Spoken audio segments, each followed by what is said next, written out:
What's up, peeps? I'm back to fry your minds and blow you away with my unbelievably brilliant opinions.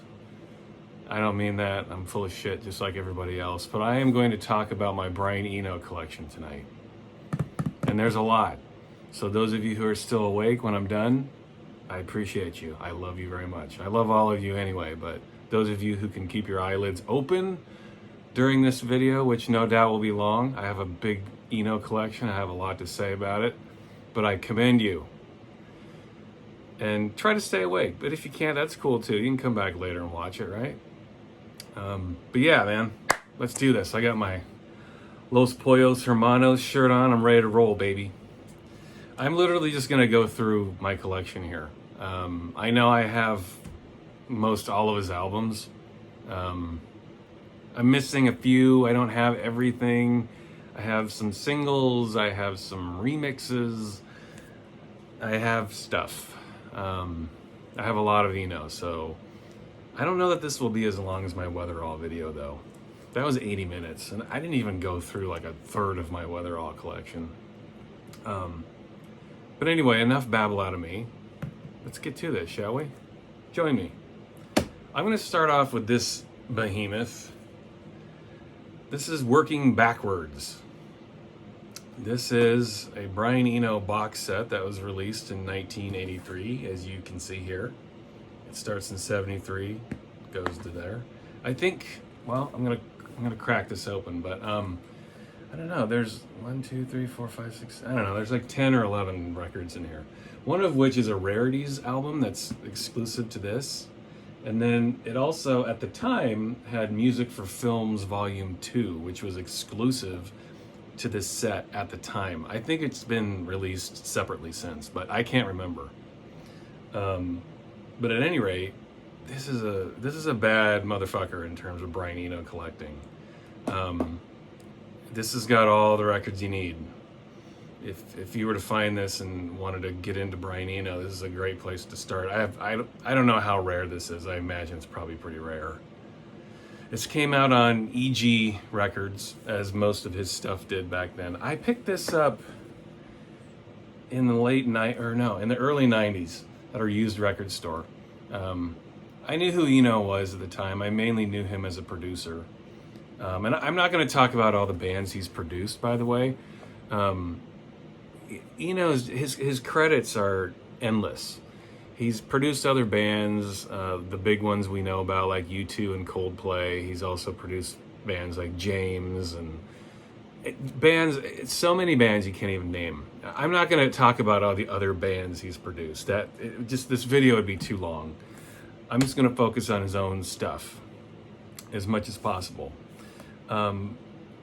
But I think most people who end up here are going to know what Brian Eno is about. He approaches music from with a very interesting touch, a very interesting viewpoint of the world, a very interesting way of communicating his ideas. It's very unique. I can't think of anybody else who approaches music the way he does, music production, and he encourages that in everything, everyone he works with.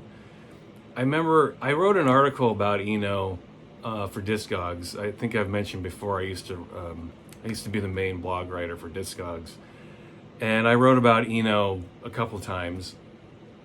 And what I like about him is he didn't like calling his music ambient. He called it environmental music, and I think that's a much better title for ambient music, at least when Eno is concerned. His spin on it was more of an environmental approach, a humanist approach.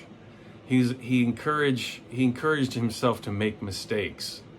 He encourages that of the bands he produces. That's his approach to music. He goes in wanting to make those mistakes. He makes a lot of music, and I remember in an interview he mentioned that he'll go back and listen to some music he made that he didn't like at the time, but then at some point in the future he'll re-listen to it, re-examine it, and all of a sudden it blossoms into something else that he didn't see before. So that's his approach. He encourages those humanistic mistakes that we're all fallible, and his music is fallible too, and that's why it's so beautiful. It's environmental. It's taking everything around us and turning it and mixing it into this whole that doesn't have to make sense at the time, but letting it be something that somebody else who might appreciate it and see it in a completely different way. Eno's approach is sort of like that. He lets things come from within, but he's not opposed to people who like to think that music is coming from somewhere else. Like if you're a religious person, maybe it's coming from out there in space or something. Eno appreciates that. He's not religious, but he knows that a mistake he makes in the studio might be something that's worshipped by somebody else who's got a completely different take on life. Thus, environmental music, all of it coming together, all of the mistakes, all of the perfections, or rather all of the good stuff. I think he wouldn't believe in something like perfection. The good stuff comes from all of those mistakes being mixed together and everyone's life experiences and what they bring to the table when they listen to his records. And before I start pontificating anymore, I'm just going to cut it right there and get right into this box set again. With all that in mind, this is a great place to start. All of the imperfections and beauty and some of the greatest ambient works ever are right here on this box set. Let's break it open, shall we? This fucker's heavy, if you couldn't tell. I think I just pulled something. Okay, so yeah, this is the back cover. These are all the albums you get. Look at that. I mean, yeah. If you don't know these, I highly recommend getting on it quick. These are beautiful, beautiful albums. The cool thing about this too is when I bought it, they were all sealed. And some of these are still sealed because when I bought the box set, I already had a number of these albums. You know, I purchased them elsewhere. So some of these are still sealed. I love the idea that this box set's almost 40 years old and like half the records in this set are still sealed. I've never cracked them open. But at any rate, oh, you know, this has a oblique strategies card in it. Another thing, I encourage all of you to Google this, but Brian Eno had these set of cards called the oblique strategies cards. And basically he would come up in the studio, he would come up with these random sayings to help people produce their art. And he would use these sentences as inspiration for people to come up with these ideas that they were trying to channel through whatever means they had. And he would release his albums with these little oblique strategy cards, and this box set has one in it. I can't remember what it says. I'm gonna pull these out. Here come the Worm Jets. This is the first one in the set.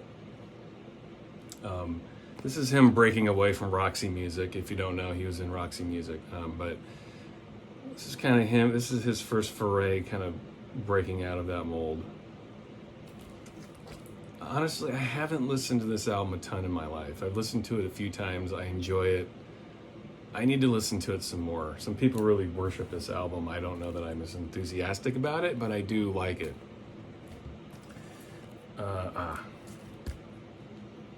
This is a great album. Oh, this is sealed too. Look at this. Yeah, I've never opened that. I had this before I bought the box set, so this is still sealed. But this is Taking Tiger Mountain. Again, this is sort of separating himself from Roxy Music. Some of the glam elements are still there, but there's some ambience is starting to creep in, ambience. But this is just mellow, soft synth rock. Not bad, not my favorite. I don't know that it's many people's favorite when it comes to Eno, but it is a good album. Here's another sealed one, another Green World. This is when he really started becoming Eno, in my opinion. It's still steeped in like glam synth rock, but he started breaking into how we know him today on this album, I think. Some of the textures, some of the rhythms, ideas, approaches, they're all here on Another Green World. But it's mainly kind of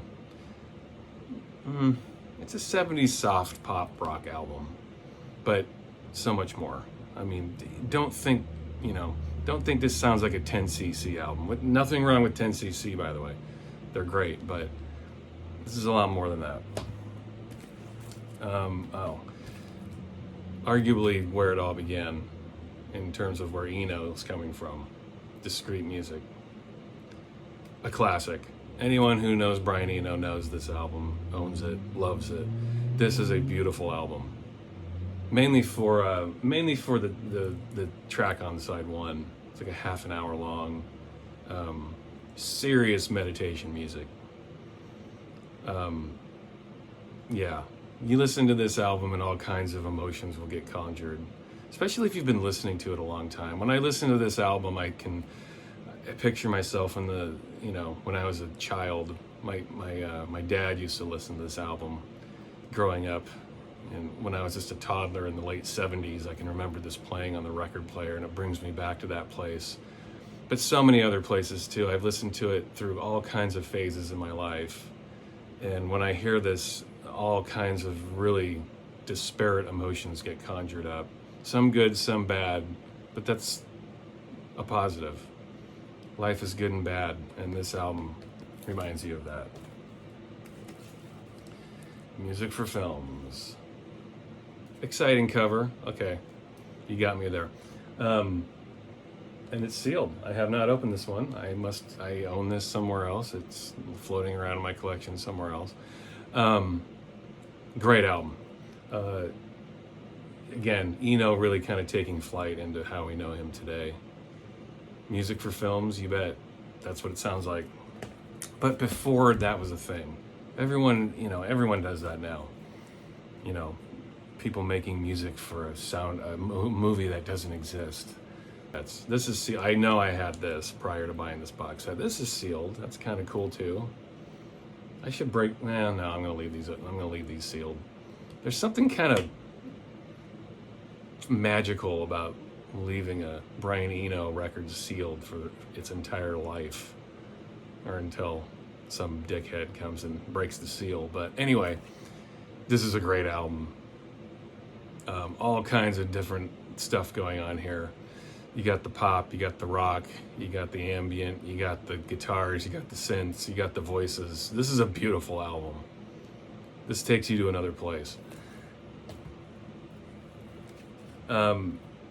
This arguably, well, there are two others that I think I like more, but this would be in my top 5 for sure. Brian Eno albums, ambient one. Music for airports, yeah. This is an album that it's hard to narrow down how important this album is in the world of music, especially electronics. This album came out when music like this just didn't exist. Eno put this album out literally for airports. That was his mindset. Eno doesn't fuck around too much when it comes to being cerebral with his messages. He said music for airports, and that's exactly what it is. He approached it like that. But it's so much more. You wouldn't hear that. Well, maybe you'd hear this in an airport now, but it's hard to imagine what airports sounded like in the 70s. I don't know. But this is a classic in the ambient world. You have to have this. Listen to it and you'll know why. Ambient 4. I do have 2 and 3. They weren't part of the box set. Those were not in this box. Ambient 4. This is on land. His ambient albums are, again, he's not hiding anything with these titles. This is ambient music, warm, analog, 70s style, human ambience. Beautiful stuff. One of my favorite Eno songs ever is on here, Dunwich Beach, Autumn 1960. Even the titles he comes up with are emotion-inducing. It's music Eno invokes a lot of emotions with every approach he makes.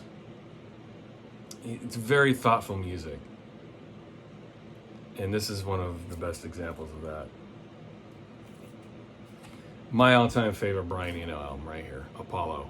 He did this for the movie for All Mankind about the Apollo spacecraft. This was a soundtrack to the documentary of that film. I think it was a TV movie, I think. Anyway, incidentally, this turned out to be some of his greatest music he's ever done. He did this with his brother Roger and Daniel Lanois.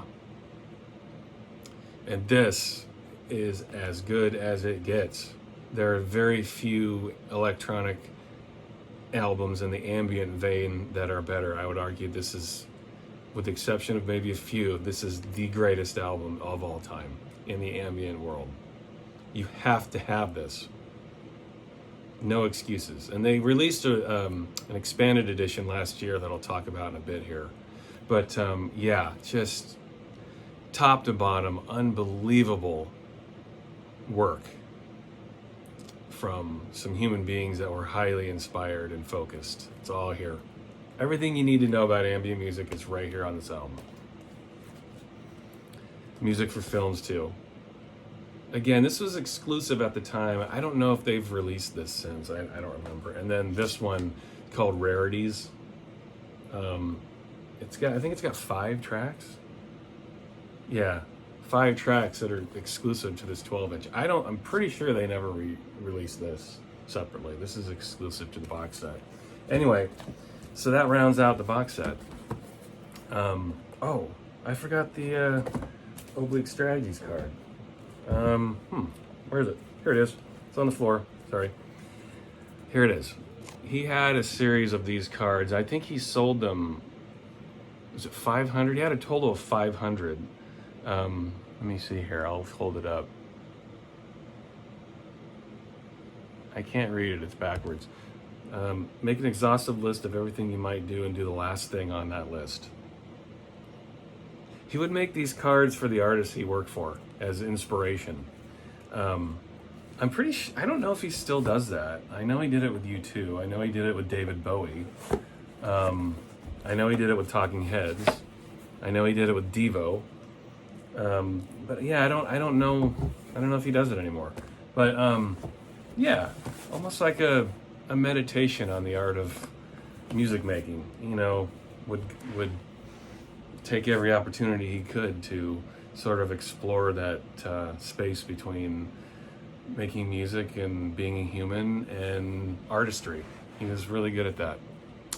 And that is the visual personification of it, his Oblique Strategies cards. Pretty cool. Okay, I'm gonna dig through the box here and see what happens now that I've gone through those. Right, okay, this is Evening Star by Robert Fripp and Brian Eno. This is a repress. I don't buy a lot of represses, but I did buy these Fripp and Eno represses that came out recently in the last 10 years. And at the time, when I was a kid in the 80s, when I was becoming aware of Eno and buying his stuff, and into the 90s where I was really buying his stuff, I didn't quite get the Fripp stuff. I've never been a huge fan of Robert Fripp. A huge fan of Robert Fripp. I like him now. These albums make sense to me now. Yeah, I didn't get him at the time because I just thought, Fripp and his guitar, who gives a shit? But in the years since, I've learned to appreciate what these two offer. It's, on the surface, it's kind of noodly, new age music, I guess, but that's not always a bad thing. And this has a lot more to it when you want to stop and give it your time and attention. I didn't do that in my younger years. I dismissed it as new age music and left it at that, but it's a lot more than that. Here's another one, Repress. This is probably my favorite of the 3 that I have. Yeah, I do have one other one. The Equatorial Stars is the name of this. Yeah, again, this is a repress, but I really enjoy this one. A collection of some nice, long, meditative work. Really enjoy that one. This is the other one, No Pussyfooting. This just consists of a couple of really long songs. It's really good, too. And the pressing, all 3 of these represses are solid. I think they came out on Opal. Yeah, Opal. That's Eno's label, Opal. So I think they've repressed a number of Eno's works lately, and I've heard that they're excellent. So a good way to own those. Here we have After the Heat with Eno, Mobius, and Rodelius. This is some great stuff. Super synthy, ambient, new wavy before new wave was a thing. It's vocalless, but this is some beautiful stuff. Way ahead of its time. Eno working with a couple of masters. I'll talk about these two other guys at some point. I've got plenty of records from them. But a great combination. Here's Cluster and Eno. This is a great record. Some beautiful electronics. Talk about environmental music. Try laying down on a sunny day. Try laying down in the grass on an evening where the stars are out and staring into the stars and getting stoned and listening to this album. Doesn't get much better than that. And by the way, I have done that. I don't mean to give you too much information about myself, but you do have to appreciate music in your own way. Sometimes having the assistance of other substances can really enhance this music. This is an example. A prime example. Oh, yeah, here's my other copy of that. I think I pulled out most of my doubles, though. Here's Ambient 2. On EG Records. Again, the title says it all, really. This is the one exception to the other ambients. This is with Harold Budd. He might be on the third one. I don't think he is, though, but Harold Budd accounts for my second favorite album of all time of Brian Eno. Well, maybe third. I don't know. Depends on the day. You know what I'm saying? Some days my favorite is... Someday it's Ambient 2. Other days it will be Apollo. Other days it will be Everything That Happens Will Happen Today with David Byrne. It depends on what day it is. Here's Ambient 3, right. Oh, right. He did this with Larage, Day of Radiance. This is probably my favorite ambient release. Ambient in this ambient series. If you don't know Larage, he's... boy, it's hard to describe his sound. Electronics, classical, piano. Check him out. His name. Check his name out and Google that name if you don't know who he is. You will not regret it. Here we have David Byrne. My Life in the Bush of Ghosts. They've re-released this a number of times. I've hung on to this original copy on Sire. I do kind of want to check out the expanded edition. I can't remember who put it. I think, was it Nonesuch? Someone re-released it as a double album. I think it has this album and then an album of outtakes or alternate tracks or something. But anyway, this was a great partnership that started with the Talking Heads and then culminated in this at the time. They've worked together since, but this is a great album. Lots of different influences here. African rhythms, tribal drums, ambient stuff, pop music. They throw everything in the kitchen sink into this work, and it's worth it.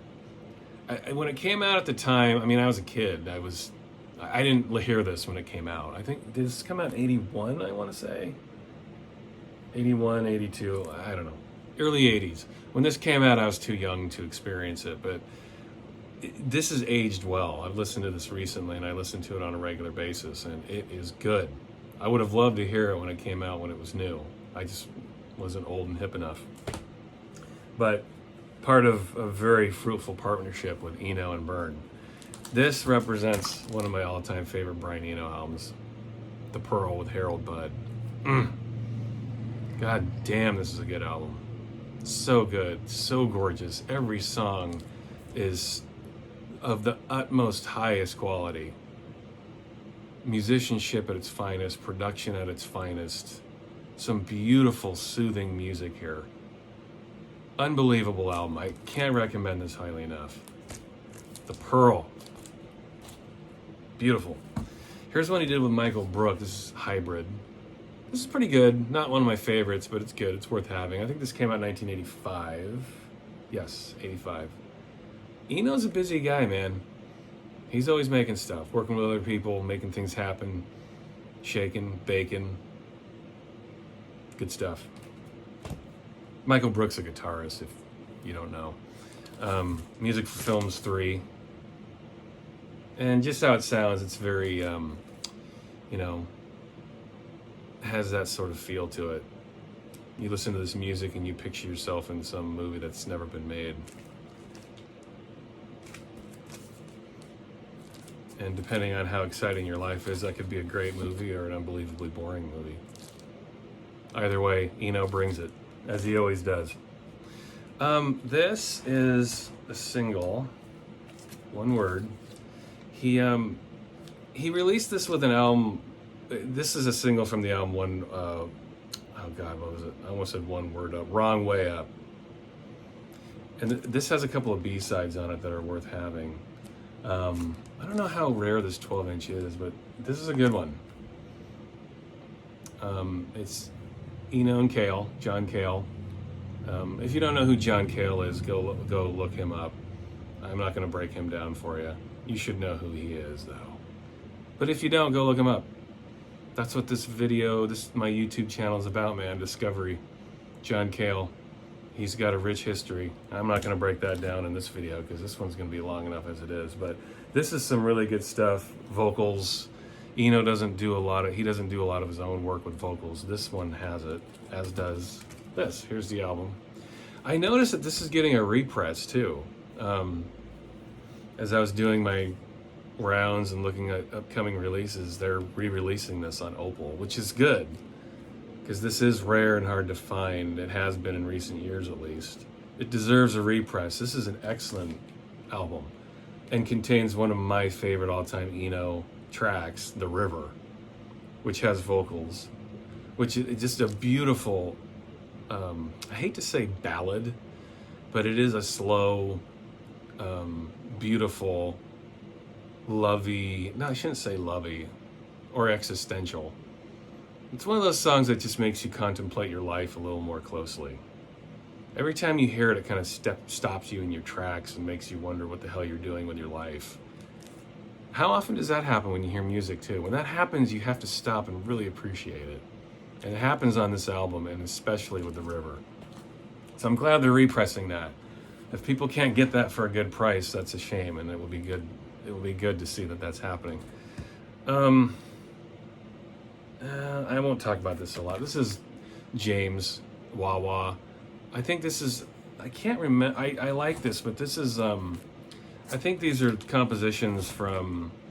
He produced their album Laid, and I think these songs kind of were born from that session when they were recording together in the early 90s.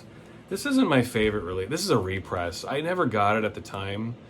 I was never a huge fan of James. They're okay, but I don't know. I just passed that one up at the time, and then they ended up repressing it, and I got it. It's pretty good.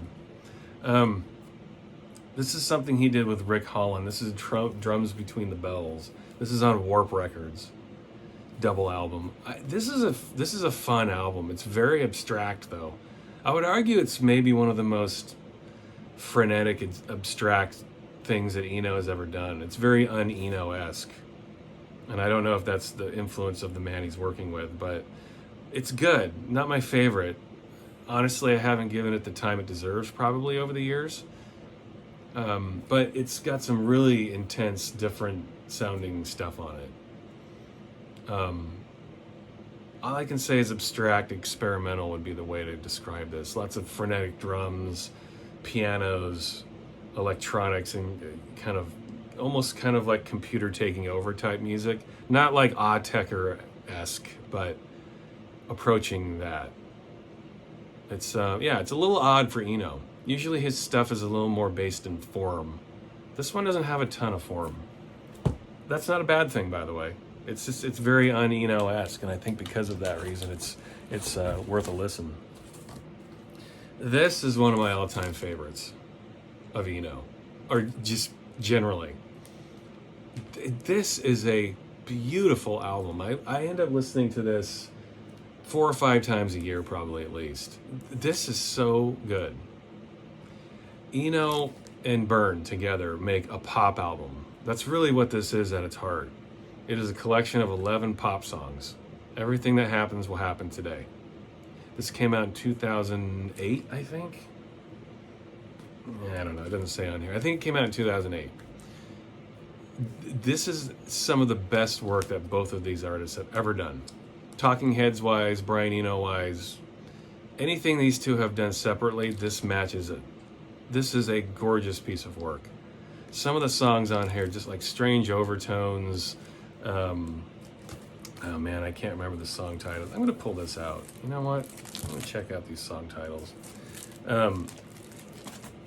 It's some of, like, what really strikes me great about this album is the way that Byrne can break down the human experience in a song. Byrne has a lot of wisdom anyway, but as he gets older, he can simplify the trials and tribulations of life in one simple 4-minute song, and it's really brilliant. My Big Nurse, Home. My Big Nurse, though, in particular, that and Strange Overtones are some of my favorite songs of all time, pop music-wise.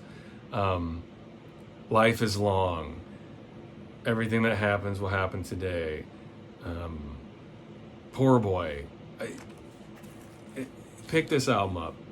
That's all I can say.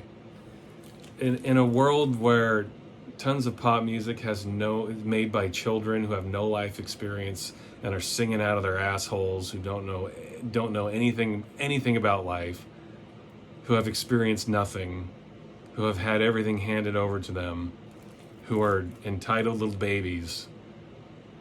This album brings that all home. It reminds you of what makes it beautiful to be a human, all the fallacies and all the errors that we make every day. It all gets wrapped up so beautifully in this album. I'll stop talking about it, but as you can tell, I get very passionate about this album. It is so good. I loved it. I've loved this since the day it came out. A very special experience every time I listen to this. And as my life changes, I have more bizarre experiences that happen, and I go to this album. I return to it. It reminds me to not take myself so seriously. And that's important, I think. This is My Squelchy Life. This is a repress on Opal. Double pack. It's nice gatefold sleeve. This was never released on vinyl, I think, when it was originally released. And then it got released. This is, again, kind of, it got released on vinyl for the first time here. Again, this is sort of in the experimental electronic vibe again, kind of like Drums Between the Bells. This is a little unorthodox for Eno. It's good, but it's kind of steeped in pop and weirdness and noise and all kinds of factors that Eno doesn't normally associate himself with, or how we know him, rather. He doesn't associate himself with any genre tag. I think we do that for him. But this album kind of is a conglomerate of all those ideas. Much like Drums Between the Bells, this one's not as hectic, I guess. It's kind of a weird word to describe an album, hectic, but My Squelchy Life is kind of hectic. This is Lux on Warp Records. This is just 4 long tracks of ambience. Double vinyl. Nice gatefold sleeve. Yeah, like anything on Warp, this deserves your attention. This is more traditional, long, ambient, environmental, zone out, stare at the stars. Oh shit, I took too much weed. Music. Did I just say that out loud? I hope I didn't. This is Brian Eno, Reflections, or Reflection. As you can see there, there's his bald head right there, staring into the abyss. This came out on Warp a few years ago. Honestly, I haven't given this record much time. I think is this uncolored? I think it might be uncolored. Oh no, it's not, it's black. Yeah, I haven't given this record much time, I'm embarrassed to say. I listened to it once and I enjoyed it, but I can't say That was a few years ago. I need to revisit this. Probably shouldn't have held this one up. I haven't listened to this enough to really have an opinion on it. I do remember liking it though, and noticing that it was like his traditional stuff, ambient. This is another repress. I had. This is something he does with John Hassel, Possible Musics. Sorry. This came out in the early '80s, and I never picked it up. It passed me by somehow, and they repressed it recently. This is a great repress. Again, just ambient, great ambient music. Warm, analog. It sounds like it came out in the early '80s, and that's no bad thing. It's really nice stuff. This is Someday World on Warp. He did this with Carl Hyde of Underworld. He did 2 albums with him on Warp. This is the first double album. This is this is the one I like a little less of the 2. I like them both. This one's a little more abstract, a little more new agey, maybe too new agey for my taste. Sometimes, as much as I love Underworld, Carl Hyde sometimes gets a little too wrapped up in his poetry. He gets a little pretentious for my taste sometimes. Sometimes I feel like Carl Hyde could tone it down a little bit. He gets super, he crawls up his backside a little too far on this album. This is a good album musically, but Hyde loses me a little bit. And the music is a little new agey. That's not my favorite vibe when Eno's making music. This one's a lot better, in my opinion. This is High Life, another double album on Warp, Eno and Hyde. This one's a little more dancey. More dancey than Eno normally gets. There they are, hard at work. Looks like Hyde is staring at Eno. Hey Eno, I want to put a techno beat right there. No, Carl, shut up. This is good. More dancey, more lively. Hyde takes it a little more easy on the pretentious lyrics.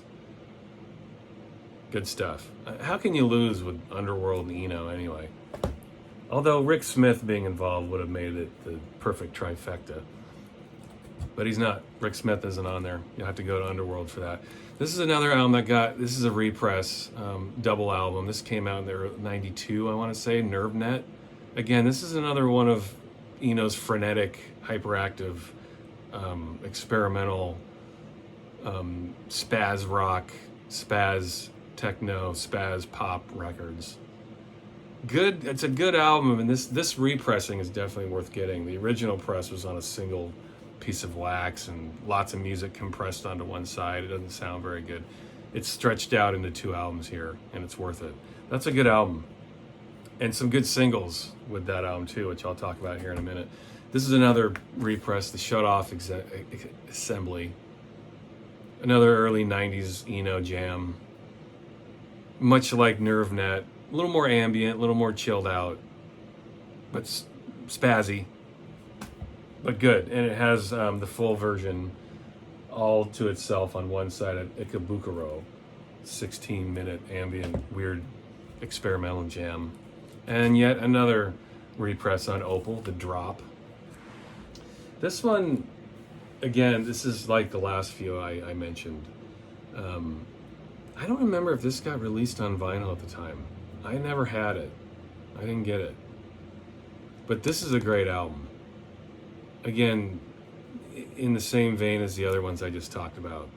A little bit of he sprinkles a little bit of everything onto this release. The full version of the last song, Iced World, is an edit. It's a half an hour track, but it's only 18 minutes here, which is kind of a bummer. But I understood what he was doing. You put any more than 20 minutes of music on one side of vinyl, and you're going to, the sound quality is going to degrade significantly. So I get it. But it would have been nice to have the full version. I don't know if this has the download. It does have a download card. It's in here. I never noticed it. I can go download it. At least there's that.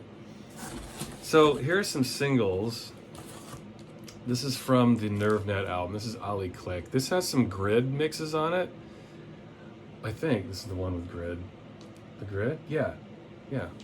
The Grid does a couple of remixes on it. I liked the Grid a lot at the time. They were just a straight up dance outfit. you know, David Norris Richard Norris and Dave Ball. Dave Ball was in Soft Cell. Those two formed in the late 80s as The Grid. Released some Balearic acid tracks in the late 80s and then kind of went full on UK dance in the early 90s, and that's when they did this mix. And they're good. Kind of slow, progressive house. That's what The Grid did. Progressive house, more or less. Pretty good mixes. This is Fractal Zoom, the single from the same album. This has Moby mixes on it. Moby's one of those dudes in the early 90s who brought it, man. His music was... I haven't followed Moby for years. I think the majority of his music, it puts me to sleep. But every once in a while, Moby brings it. He's got the talent to really move you with some of his music. And his mixes here are really good. They're straight up techno. Nothing ambient about Moby's mixes here. But yeah, Fractal Zoom. I want to say... Oh yeah, Moby does all the remixes. He does 4 here. I thought he did another one. I thought he did 4 or 5. Oh. He does. He does do that many. This is the US version of Fractal Zoom. This has different mixes on it. This has another Moby. I think this UK version has a Moby mix that is not on the US one and vice versa. So you get a nice array of mixes with those two. Oh, this is a good one. This is Drawn from Life. This is a record he does with J. Peter Schwalm. And you have to hear this. It's kind of, I don't want to say psychedelic, but it's got some more, it dips its feet in the waters of rock a little bit. It's still ambient, still soft, rocky weirdness, electro weirdness. Lots of different things getting thrown into the pot here. But you end up the better for it. The listener is the one who benefits from this. It's just a sound that you don't hear. It's very unique. And that's all I can say about it. Just check it out. This is Small Craft on a Milk C. I always want to say Milk Crate on a small C. Brian Eno did this faux interview of himself. I think it was called Dick Flash. When he released this album, look this up on YouTube. It's fucking hilarious. Brian Eno dresses up like an interviewer and interviews himself, and the interviewer's name is Dick Flash. It's hilarious. It really shows off how fucking funny Eno is. He did that for this album. This is on Warp. He did this with Jon Hopkins and somebody else. Leo Abrahams, that's right. Jon Hopkins is another modern techno, classical pianist extraordinaire guy. He excellent in his own right. I have all of his stuff. But this is a great album. This is one of my favorite Eno records. This has really grown on me over time. I didn't love it at the time, but I've really grown to appreciate it since. This is another Warp album, The Ship.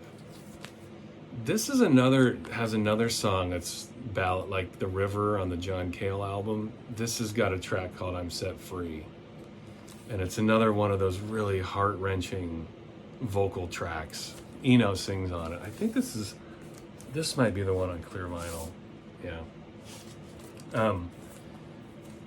He really brings it on that album. It's basically 3 long tracks of ambience and then 1 short track at the end that's really a really moving testament to Eno's life, and he sings it. Worth every penny to pick that one up. Tom Rogerson with Brian Eno, Finding Shore. This is an excellent album. Just it's got a Harold Budd vibe, lots of piano, lots of ambience. I think this is on Blue Wax. Yeah. Eno, ambience, piano, you can't lose. I feel like you know what you're going to get with that one, and that's not to slight it. That's a great album. I'm going to get into a couple of random things. I only have a few left, but I'm going to talk about some remixes he did. He doesn't do a lot of remixes, but he does do them occasionally. He did them more in the 90s, it seemed. And I've got some. I'm going to talk about them. This is my favorite Eno remix he did for Suede, The Wild Ones. He does a remix. It's like a 16-minute environmental jam that he does. It's called Eno's Introducing the Band. And it's like a whole new Eno track. I've never been a fan of Suede. I don't have any interest in Suede at all. But this single, I have a lot of interest in. This is a fantastic single. A 16-minute Eno track, basically, is what you get here. I don't know what the original, the Wild Ones, the original version is on the A side of this, but the Eno mix doesn't sound anything like it. It doesn't sound like he pulls anything from that song. Yeah, it's pure experimentation and really nice. It's a remix, but Eno just creates his own track around it. Can't recommend that one enough. In fact, I think this comes with a print. It does. There are the Suede boys. What was his name? Brett Butler? Brett Anderson, Bernard Butler.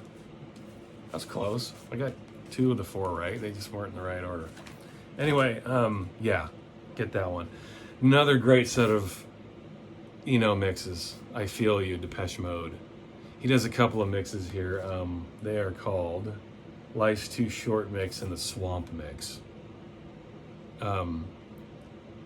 We all know Depeche Mode.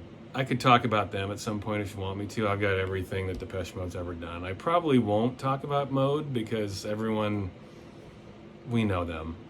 Do we need another video talking about how great Depeche Mode is? Probably not. We know they're one of the best ever. Eno enhances this single. This isn't one of my favorite singles, and this single isn't from one of my favorite Depeche Mode albums. I think Songs of Faith and Devotion is one of their weakest albums. It's their grunge moment, which is fine. The album's okay. Far from their best, but this song's probably one of the weaker songs on the album, but Eno turns it into something really fucking cool here. He kind of, yeah, he does the whole squelchy treatment on it. The ambient stuff is there, the environmental stuff is there, but he does get, I don't know, it's hard to describe, just like most Eno stuff. The beats kind of faint in the background and echoing. Dave Gaughan's vocals are there, but not totally. Eno just does a really nice job of mixing things up here and making a song that's kind of weak into something that's highly listenable. Check that one out. Okay, I apologize for the cover on this one. I'll only flash it really quickly. I was a DJ in the 90s and I was part of some record pools, and part of that meant that you loaned your records to other DJs, and sometimes you'd get them back and they would be tampered with in many ways. Sometimes they'd be scratched. Sometimes they'd be missing their inner sleeves. Sometimes you'd get the records back without the jackets. Sometimes you get a jacket without the record. In this case, I got it back with a huge cock on the cover and it says Yum. You know, these are my friends. What am I going to do? Okay, that's enough of that. He does a couple, Massive Attack, Protection. Again, I apologize. These are my DJ friends. What can I do? He remixes Protection by Massive Attack, which is a song borderline impossible to make better. Protection by Massive Attack is one of the greats ever. Definitely of the 90s. It is a beautiful song, perfect in every way. But Eno comes in and does a really admirable job with it.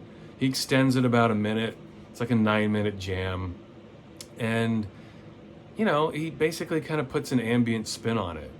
He lowers the beat and removes the beat in a lot of it and amps up the vocals a little bit. And he turns it into a really nice, you know, floaty ambient piece. Massive Attack style. This is a remix I really like. Slop Shop, Blue Angel. The name of the song he remixes though is called Stay and Come. And this is kind of an oddball record, but his mix here is really good. It's kind of in that weird squelchy vein again. Ambience is there, but lots of experimentation. Nice stuff. Well worth picking that one up. This is the re-release of Apollo. This came out last year. It's got an extra album on it of it's called For All Mankind. That's the name of the second disc. I don't know yeah, there it is, right there. You can't have enough Apollo. I think basically it consists of 11 tracks that came out at the same time that didn't make the album. I think that's part of it, actually. Some of these are new tracks, I think. Someone correct me in the comments, please. But I think it's a combination of tracks that were released then and new songs that they put out for this repress, or reissue, I should say. Anyway, you can't have enough versions of Apollo. And the pressing here is really good. It's on Opal, Eno's label, so it's pressed right. Nice gatefold sleeve, nice full color inners. Very nice package. Highly recommend this. It's a great remaster. I don't think it sounds any worse than the original pressing at all. Really, really quality stuff. This is something he did with Kevin Shields of My Bloody Valentine. This came out a few years ago for Record Store Day. It's a 2-track 12-inch. This sounds exactly how you'd think it would sound. It sounds like Brian Eno just made a song with Kevin Shields. Has the ambient stuff, but also has the wall of noise and the feedback that Shields is known for. This is good. Worth every penny. I recommend this highly. It's 2 9-minute songs, and they are both excellent. I highly recommend picking this record up. Brian Eno, Kevin Shields. Why wouldn't you anyway? Those two together, I mean, how could it possibly be bad? This is one of the recent things he put out earlier this year with his brother Roger, Mixing Colors. Double album. I call this the Brono album. So brothers, Eno. Isn't that clever? Anyway, this came out earlier this year, and it's just a double album of really nice piano-inspired ambient music. Puts you in a mood, puts you in the right headspace. And they just released another album. A new Brono album just came out last week called Luminous. I just ordered it. I don't have it yet. I thought about that. Like, should I wait to get that? But it's like buying a new iPhone. The minute you buy it, it's out of date. Same thing with Eno. The minute you buy something, he's going to come out with a new album next week, and then you're out of, you can't keep up. Anyway, this is really good. His most recent thing. I'm going to end this video with this behemoth. I'm going to start and end the video with 2 behemoths of record releases. This is Music for Installations. Big box set. This came out a few years ago. And I think that the thinking behind this was these are basically records that he has produced for art installations for other people. And it comes with a bunch of records and a very nice book stuffed in here. He talks about, we have Kazakhstan, we have speaker flowers, really nice full color photos here. Nice booklet. I'll read a passage. Here we go. We have Eno in contemplative mode. Projected pieces. There he is. The text here reads, "Working with television light offered the possibility of intricacy and control, but the size of the television screen and the power of the cathode tube within it limited the size of any piece. With the help of my friends Rolf Engel and Roland Bloom, I started moving to carousel slide projectors using software called Dataton, which enabled control over fades, hold time, intensity, and slide change." So he basically talks about these projects that these art projects that he does music for, and he walks you through it in this booklet. And the albums are all housed in these cool jackets. They're all black vinyl. I don't think a colored variant came out of it. It was all black. But each one has a different color here. Has a track listing on the back. Songs are super long. I mean, there's a lot of music. This one's red. A lot of music on this set. And to be honest, I haven't explored all of it yet. There's a lot of music here to check out. But what I have heard, it's really nice. If I can't remember the price of this, I think it's a couple $100. It's worth it. it's worth it. I don't know that I'd pay much more than that, but if you're an Eno fan, I think you pretty much have to own this. So that's my Eno collection. I have some others, but I'm not going to talk about everything. It would just be this. I want to keep this video under an hour as it is, and I'm approaching that right now. So, yeah. In closing, I did want to mention when I wrote about Brian Eno for Discogs, I wrote a top 10 ambient list, and I had 2 of his records in there. And one of the high points of my life, it actually made me shed a small tear. He retweeted my story. He somehow found it and he commented on it. I can't remember what he said. He said something like nice list, I think. It was that simple.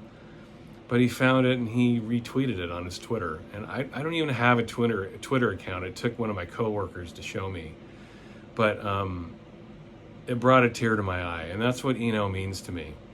I just thought I wrote some random piece on the internet that would fill up the rest of the blogosphere with some more crap about a brilliant artist that we all know and love, and it was just my opinions I was throwing out there. But he does mean a lot to me, and I think it was a well written piece, and I think my emotions about Eno came out, and to have him acknowledge that, yeah, it's hard to describe how I felt that night that I saw it, but it meant a lot to me, and it still means a lot to me. This man means a lot to me, as you can see. My collection proves it. And for it to all come around, for him to recognize anything that I did was, yeah, it'll forever be a very touching moment for me.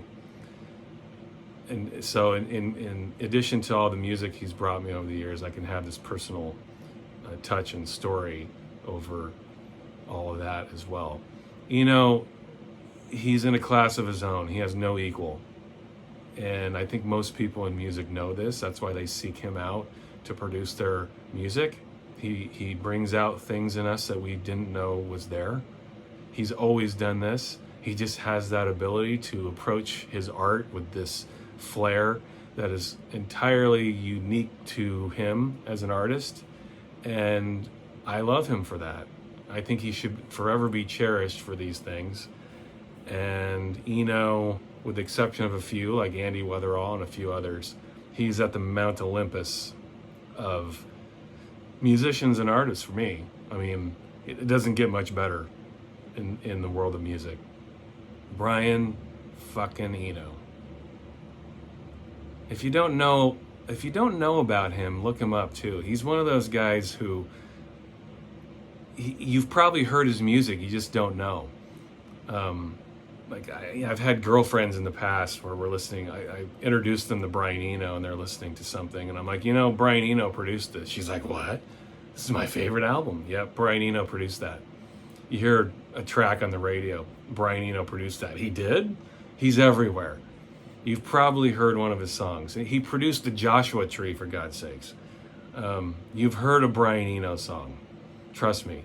He's just one of those guys existing in the environment, just the way he likes it. Boom, I'm out of here. Thanks. If you're still awake, I really appreciate it. High five, and I will see you next time.